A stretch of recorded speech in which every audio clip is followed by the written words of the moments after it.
Hey guys, welcome to Blind Awakening Art by Rhonda. I'm Rhonda, and today I'm going to do a bloom with you guys. I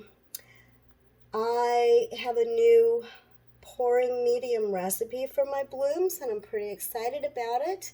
So I'm hoping to get some really good results from that, some good cell creation. As you can see, I've already got my pillow paint put down on my 4-inch ceramic tile on my spinner table in my absolutely disastrous puppy pool. So let's get started. I'm going to tell you about the paints as we go. So we're going to go ahead and start layering paint. All of these paints are Arteza soft body tube paints, and they're all mixed with my new bloom recipe pouring medium. So I'm going to just be honest with you guys here. I don't remember all the names of these paints because I mixed them a while ago, and usually I write the name of the paint on the cap, but I didn't. So some I know, some I don't. Okay, this first paint that we're going to layer on here, this is Bordeaux Red. I do know that. So we're going to start with Bordeaux Red. This is the Bordeaux Red. It's a really pretty kind of a crimson red. I absolutely love that color. This is a mica powder, okay, and this is from Black Diamond. This is one of their gold shades. I don't remember which one. There's a couple of different golds, and I don't remember exactly which gold this was. But mica powders are amazing. They make your design so pretty. I did not have enough on my stick. They just add so much shimmer, and just it's amazing the difference that a mica powder makes. So that's the gold. I have no clue what this is. It's just one of the oranges that came in my mixed box of Arteza paint. So we're going to put that orange on there. These are all warm colors that I'm using today. Kind of feel like, I maybe needed to add a little bit of something else for a pop, but we're just going to stick with these warm colors for now. This is another mica powder. So this one was called Sparkling Merlot, but I actually added a little bit of that Arteza Bordeaux Red into it because to me it was just a little too close to another mica powder that was called Copper Penny. And I didn't want this one to be so coppery. I wanted to have a little more red tone to it. So this next color, okay, this is a custom color that I call Black Cherry, and this is just a combination. There's some Bordeaux red in here, there's some purple in here, there's some black in here.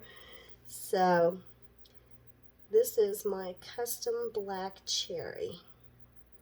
And I love the contrast of the Bordeaux red and the Black Cherry against the yellow and the orange.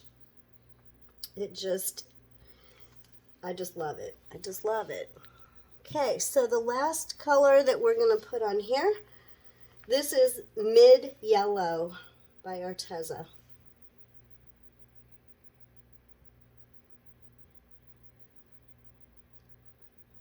So I have to wear gloves, you guys. Honestly, before I started this video, I hadn't even painted yet, and my gloves were already a mess. There's a lot of artists that don't wear gloves, but I have to because I am always a hot mess. I did try to clean them up a little bit before I started to record the video, and because of the fact that I'm blind, I don't always see that I've made a mess.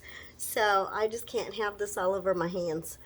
Okay, so the next thing we're going to do, and I know I'm not supposed to do this because you're not supposed to do this with house paint. I don't use a torch because I'm blind. Blind girls should not use open fire in their homes or probably anywhere. I have a heat gun. And so we torch or we use a heat gun to pop bubbles in the paint. And you're not supposed to do that with house paint because it could be flammable. But since I have a heat gun and not a torch, and I just do this really quickly, knock on wood, haven't had any issues yet. But here we go, just for a second.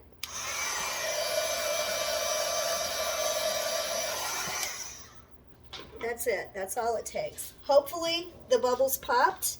But again, I really can't see bubbles. So until afterwards. And then I see where all the bubbles were. And then I've got these big white spots. And it's really frustrating when you have a great design and then all the bubbles pop after you're done, and all you end up is big white spots where the base paint comes through.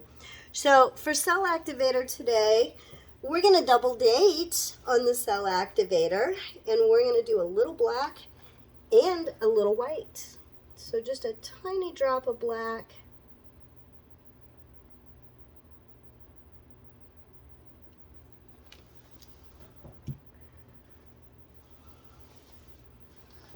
And then the white in the center of that.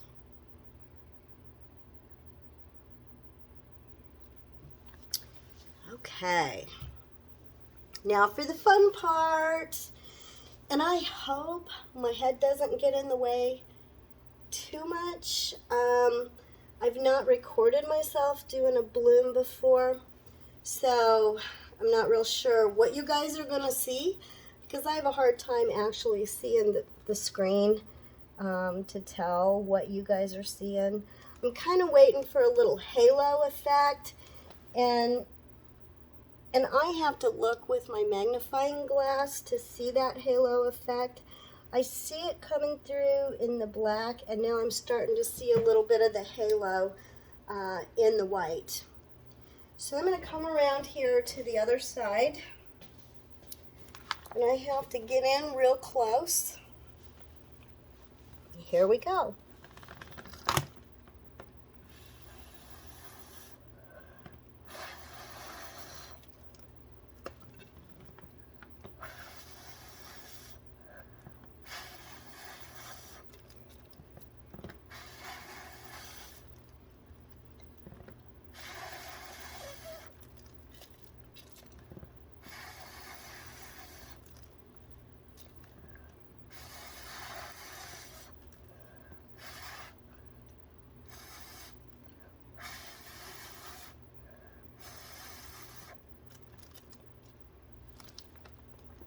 Okay, so basically what I've done is I've blown directly into my cell activator and then blown kind of at a little bit of an angle to try to blow the cell activator across the top of the other colors and just kind of blow it out a little bit. And what's going to happen, there's going to be a chemical reaction that happens when I do that. So it's going to create these cells, and you can see these cells are starting to form. I don't know if I can pick this up and show you a little bit closer. So the cells are starting to form. And you have to be patient with this because it takes a minute But you can see this white is filling in. And if I just give this just a few minutes, that's going to fill in a whole lot more. And we're going to have some beautiful cells in there, I think. I'm pretty excited. Once again, I have to look at this with my magnifying glass. I tell you that there's beautiful cells forming, but I don't really know that until I get down here and really look at it.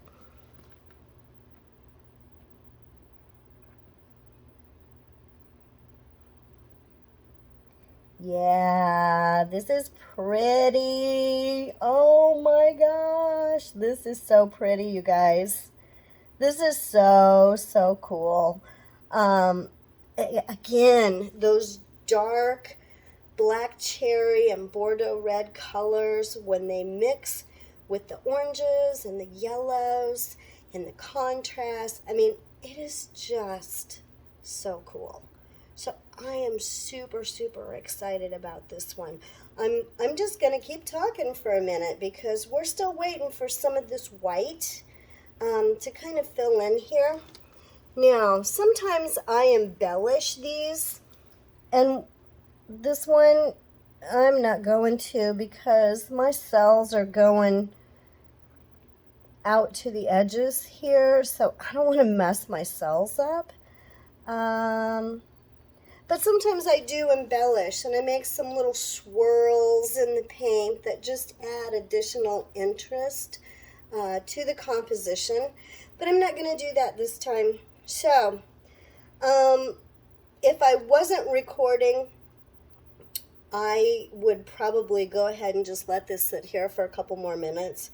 But for the sake of recording, I'm going to go ahead and spin this. So here we go.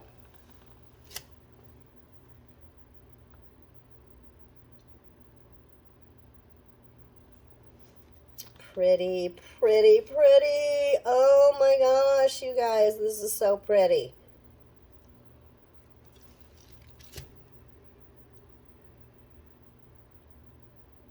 I love this.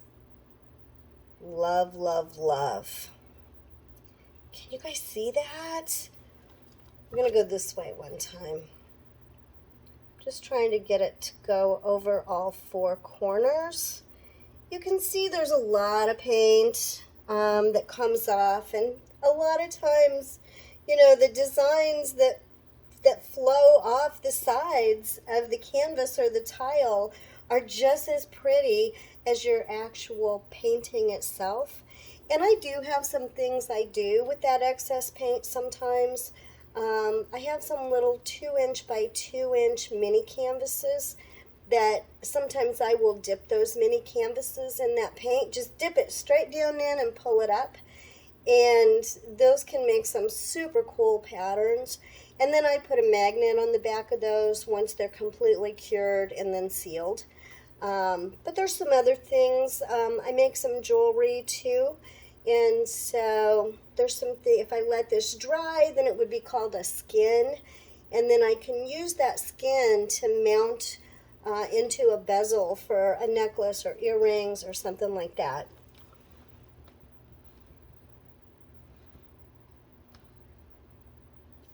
We're going to just go one more time just to see if I can get those two corners covered.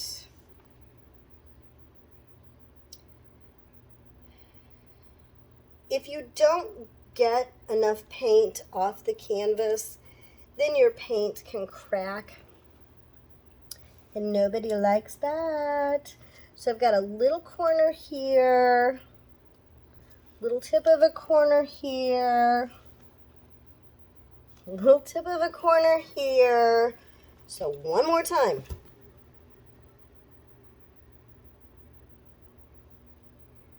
Listen, this is not something that you can do without having some type of protection around your spinner table, because